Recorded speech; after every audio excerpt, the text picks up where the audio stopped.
Tiens, j'ai fait du rangement. J'ai retrouvé ça. C'est Quick et Fluke. Et Fluke.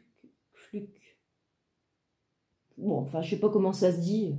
C'est pas grave. C'est des mômes, ils font des conneries dans la rue. J'aime bien.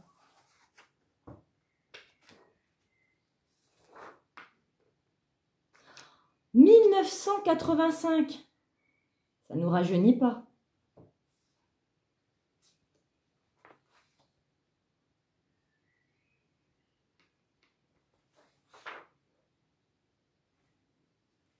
À propos de conneries dans la rue, je me souviens, j'étais avec un gars, il s'appelait Joss.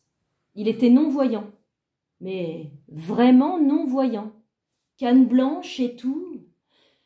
Je lui disais toujours comment tu fais, Joss, pour pas te cogner? C'est vrai, je t'ai jamais vu bousculer quelqu'un, buter sur un trottoir, rater une marche. Comment tu fais? Joss, il avait des trucs qui me bluffaient. À côté intime, je veux dire.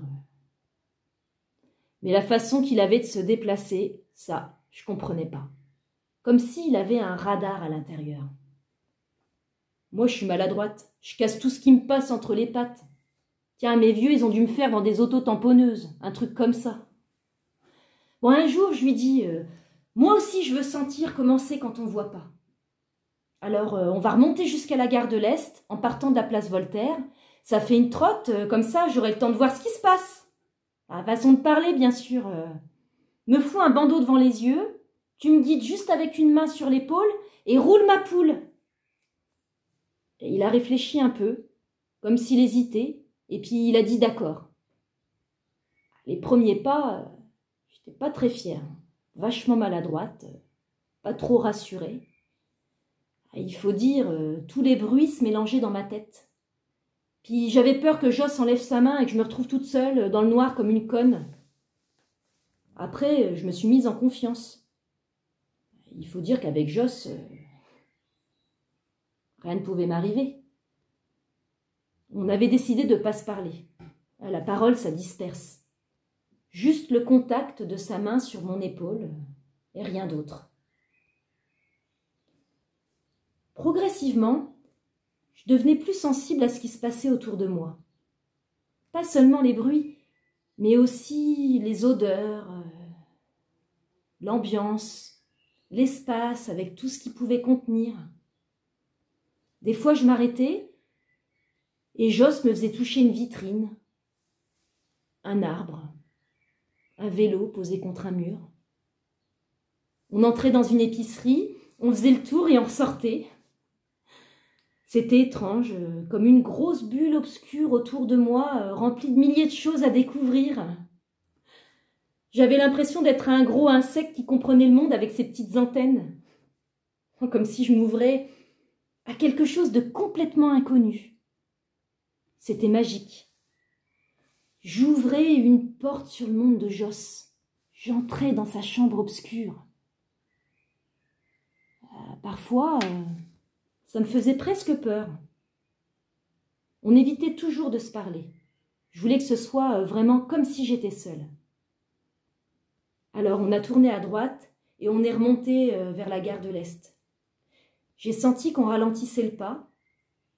À un moment, on s'est arrêté.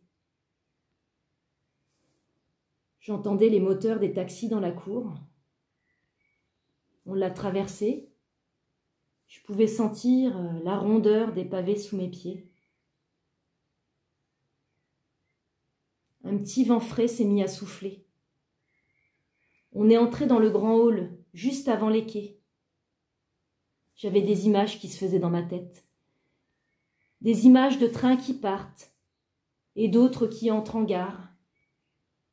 J'ai senti la main de Joss qui se retirait de mon épaule. On était arrivé. Fin du parcours. J'ai pas voulu enlever le bandeau tout de suite. J'avais envie de rester encore un peu dans ma bulle. Retrouver la vue, mais pas trop vite. Trop de lumière et d'images d'un seul coup, ça pouvait être brutal. On évitait toujours de se parler avec Joss. Ça nous arrivait souvent, des longs moments, comme ça. J'en avais pris l'habitude. Je savais pas où il était, Joss, quand il décidait de plus parler. C'est comme une bulle à l'intérieur de la bulle. Et là, j'y étais jamais entrée.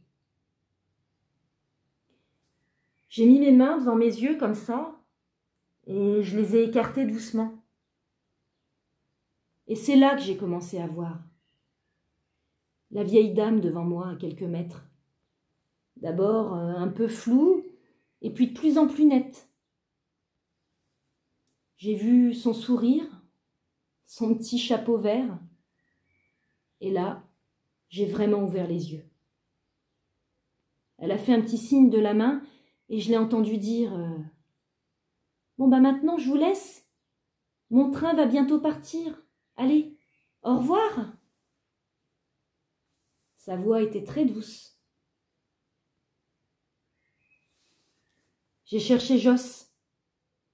Il était nulle part. Je suis retournée dans la cour. Je regardais partout autour de moi. J'avais l'impression d'atterrir. Un largage en douceur, net, sans appel. J'avais décidé de le rejoindre dans sa bulle. Je ne savais pas que c'était pour le perdre. La bulle dans la bulle. Trop près peut-être. Parfois les hommes s'envolent. Avec Joss, je peux dire que j'avais rien vu venir. Allez les mômes, faites-moi rire.